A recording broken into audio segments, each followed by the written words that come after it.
നമസ്കാരം. ആരോഗ്യത്തിനും സൗന്ദര്യത്തിനും ഒരുപോലെ ഉത്തമമാണ് സീതപ്പഴം എന്നറിയപ്പെടുന്ന കസ്റ്റാർഡ് ആപ്പിള്.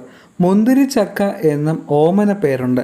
അൾസർ, അസിഡിറ്റി എന്നിവയ്ക്കെതിരായും കണ്ണിൻ്റെയും തലച്ചോറിൻ്റെയും സുഗമമായ പ്രവർത്തനത്തിനും ചർമ്മത്തിൻ്റെ ആരോഗ്യത്തിനുമെല്ലാം ഏറെ ഉത്തമമാണ് സീതപ്പഴം.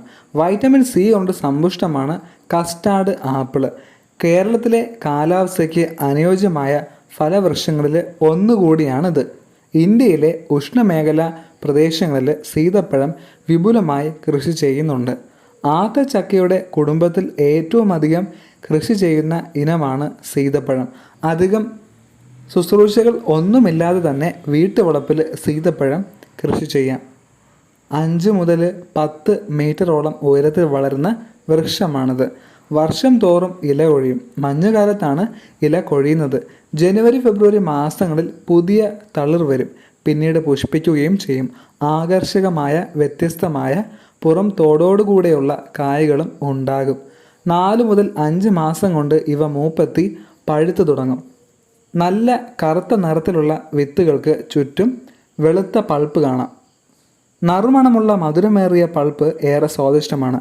8 മുതൽ 10 വർഷം പ്രായമായ മരത്തിൽ നിന്ന് 100-ൽ കൂടുതൽ ഫലങ്ങൾ ലഭിക്കും. സീതപ്പഴത്തിന് 50-ൽ പരം ഇനങ്ങളുണ്ട്.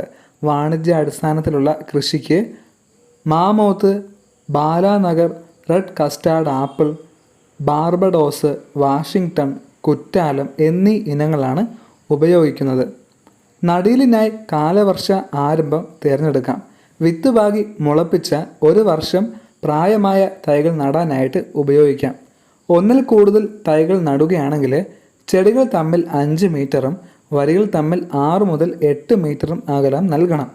നല്ല രീതിയിൽ സൂര്യപ്രകാശം ലഭ്യമാകുന്ന സ്ഥലമാണ് നടാനായിട്ട് തിരഞ്ഞെടുക്കേണ്ടത്. 60 സെൻറ്റിമീറ്റർ നീളവും വീതിയും 45 സെൻറ്റിമീറ്റർ താഴ്ചയുമുള്ള കുഴികളിലെ ജൈവവളം അത് മേൽമണ്ണുമായി ചേർത്ത് നിറച്ച് ചെടികൾ നടാം. ഈ വൃക്ഷത്തിന് വേരുകൾ അധികം ആഴത്തിൽ പോകാത്തതിനാൽ താഴ്ത്തിയുള്ള കൊത്തിക്കിള ഒഴിവാക്കാം. മരത്തിൻ്റെ ചുവട്ടിൽ നിന്നും കളകൾ യഥാസമയം നീക്കം ചെയ്യണം. വർഷത്തിലൊരിക്കൽ ചുവട്ടിൽ കാലയളവും വേപ്പിൻ പിണ്ണാക്കം ചേർത്ത് കൊടുക്കുന്നത് നല്ലതാണ്. വിളവെടുപ്പ് കഴിഞ്ഞ് കമ്പ് കോതിയാൽ പുതിയ ശാഖകൾ ഉണ്ടായി ധാരാളം കായകൾ ലഭിക്കും. മാർച്ച് മുതൽ ഓഗസ്റ്റ് വരെയാണ് പൂക്കൾ ഉണ്ടാകുന്നത്. പൂ ഉണ്ടായി 4 മാസം കൊണ്ട് കായകൾ പാകമാകും. ഓഗസ്റ്റ് മുതൽ നവംബർ വരെയാണ് പഴക്കാലം.